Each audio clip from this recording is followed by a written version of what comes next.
Hey guys, it's Eric here at Farpoint Restorations and Repairs. Today I'm going to give you a full tour and breakdown of this, which is the first generation Tundra 2000 model, first year for the Tundra. Now I've owned a T100, you probably saw my review of it earlier a couple years ago. I finally got rid of the T100 and upgraded to this, which I believe is probably the best pickup truck ever sold. I mean like ever. Any generation of any truck. This is probably my favorite truck of all time. I work on cars for a living, obviously, so I say that with a little bit of weight. I'm going to give you a walk around on this and show it to you. Now you may see, let's see here, yeah, you can see this is TRD off-road. The previous owner slapped those stickers on there. It is just a base model, but it is four-wheel drive, extended cab. They did offer the first generation Tundra in a single cab, and they even offered it with a 5-speed and the 3.4 liter from the old days, but this one has the V8, one of the greatest motors ever built, to go with it. So let me take you a walk around this thing. It's only about 3 inches longer than a T100, but it feels like a bigger truck, and I don't know why that is. Anyway, let's do it. All right, well, here we go, and I guess I will start with just pointing out that extended cab. Later on, they added a full quad cab.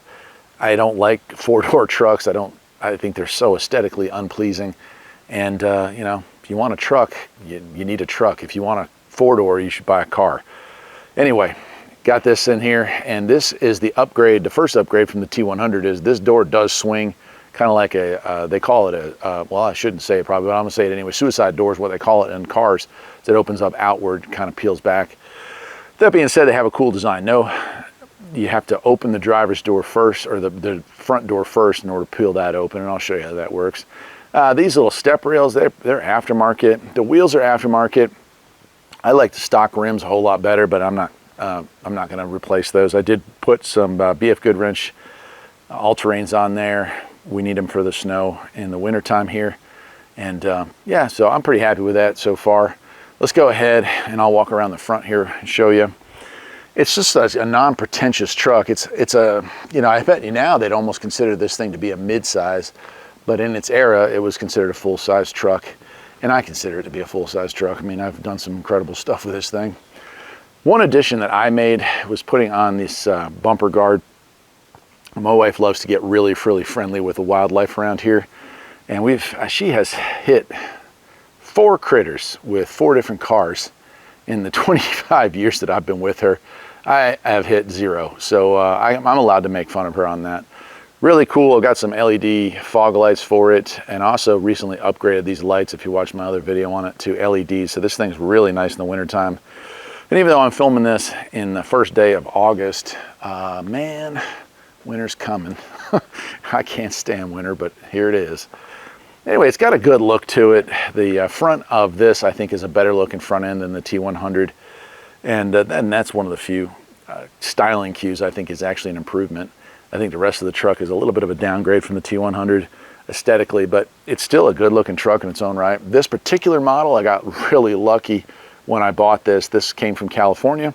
Now, as you'll see, one of the main sticking points with these trucks was frame failures. The T100 suffered from it too, to a lesser extent, but they have a lot of issues with frame failures on these, and they were actually recalled, and you could get a free frame for the 10 years or so. That has closed. That door has closed. There's no more free frames for it. This frame was perfect when I bought it, since it was a California car, and the very first thing I did was give it a good bath, power washed it, and then I put multiple coats of undercoating on there. And then I also followed that up by painting all of the other stuff. So, you know, like control arms and sway bars and things like that, that also can get rusty. I just painted all of it. So that really is going to help going down the road. Bed-wise, unlike modern trucks, which have like, I don't know they're not beds, that's for sure. This one does have a 6'6" bed, and it gets used as a bed. As you can see, there's a bunch of trash in here right now. I use this for hauling lumber and trash and everything in between. So it's definitely getting used as a truck. The modern ones, you know, the bed's like 4 foot or something stupid. Anyway, this one's got a locking gas cap. I think later ones had a push button release, but that's what this one's got on it. All right, let's walk around to the back here and you'll see. Again, that TRD is not real. So tailgate wise, unpretentious, that's for sure. Nice steel bumper. I do have the hitch upgrade with the upgraded wiring for that as well. They did have a recall with taillights and the wiring, and these taillight assemblies have been replaced. The wiring's been fixed, so the person before me must have fixed that. Now this truck, when I bought it, had a cap on it. Got that nice bed, and you can lay that thing down and fit a full 4x8 sheet in here. And I have definitely done that. I do plan on power washing and scrubbing this thing clean, and then using bed liner, spray in bed liner. Tried to find drop-in plastic bed for it, and I could, but they didn't have top rails. They all would just come up to here, and I need something for the top rail too, so we figured we'd tape it off and spray it and go with that. So the previous owner did do a really nice job with the lights and stuff, but let me show you the frame. You guys are going to get a kick out of this. This thing is flawless. I mean, it looks brand new. And you know, you can go, and I mean, I work on cars for a living, so I can tell you this happens all the time up here in the Rust Belt. But you can go someplace, and somebody's going to say, "Oh man, I bought this car, and it said it had a really clean frame in it." And what they have done is they just undercoat right over the rust, and it's really evident if you know what you're looking for, because it'll be all lumpy and bumpy and ugly looking. Whereas this one here, you can see it's actually beautiful all the way underneath. No leaks of any kind. Transfer case, four-wheel drive, rear diff, everything. Of course, I serviced it all when I bought it, but it's about as clean as you can get for a 25-year-old truck now. So let me go ahead and pop the hood. We'll take a look at the engine, and then I'll finish up the review on the inside. Okay, and here is one of the most beautiful engines you will ever see, one of the most reliable engines you'll ever see. The V8 in this thing is got plenty of power. I don't know the actual horsepower. It's actually, I'm 52 years old, and this is the first V8 I've ever owned. I've owned over 50 cars. Never been a fan of V8s. This one, however, I grew up working on these things, and I saw the original generation, which was a little more beautiful than this. And then this one, and then the later VVT ones, and I mean, like, I've gone through it all. I will say that's a great motor, so if you're gonna buy a V8, this is probably the one to get. Plenty of power, and pretty quiet too. But it does have a timing belt. If you buy one of these things and you don't know when it's been done, you better do one. So I bought this thing in August of 24, and I put about 1,000 miles on it before I got all the stuff. I did go ahead and get all OEM parts, which I highly recommend you do. And I went ahead and also replaced the radiator while I was in there. You got to take it out anyway to do the job. But did that, spark plugs, and now this car with an air filter is ready to go for another 100,000 miles. It does have 210K, I think, on it now, so not bad. These cars will definitely go 350, 400. So yeah, great motor, easy to work on. If you notice, like spark plugs, air filter, timing belt's a little more complicated, but not that big of a deal. No check engine light on this. And then let's get to the inside, and you can see when I have all the doors open, not a bad gig there either. I mean, plenty of space. I do plan on removing the rear seats altogether, give myself a little bit more room back here for putting stuff. But in general, you got a flip down seat. You could stuff somebody in there. God, I don't know why you'd want to, but I guess you could if you had to.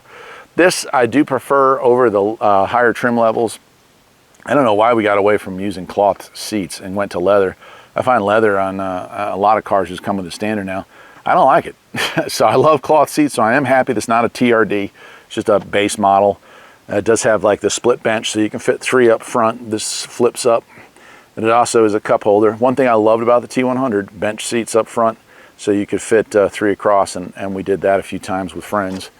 And then the dash is very 90s Toyota. If you owned a Camry, a Corolla, or a Tacoma, I mean, like, they all just have this exact same kind of rounded styling to them. Very nice, very nice.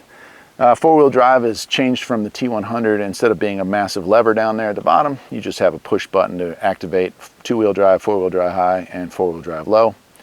It comes from the era because it's a two-door truck, really. Airbags can be turned on and off if you need to. And it is a double DIN hole. It came with this radio. I plan on adding a CB radio in the second hole. There's some in-dash radios that I got that work pretty good. One step up or down, depending on how you want to look at it, from the T100 is it does have power windows. I prefer roll-up windows. The T100 had that. I do like the power locks. And honestly, you know, I probably worked on maybe 500 or 600 of these when I worked at the dealership. over the years. I don't recall replacing many switches or window regulators in these, so I guess if you're gonna end up with a power window, Toyota's got that pretty well figured out on their cars. All right, let's check out the instrument cluster and we'll wrap it up. Oh, before I go on to that, you'll see we also have power mirrors on this one. I really haven't adjusted them much, so I kind of forgot they existed.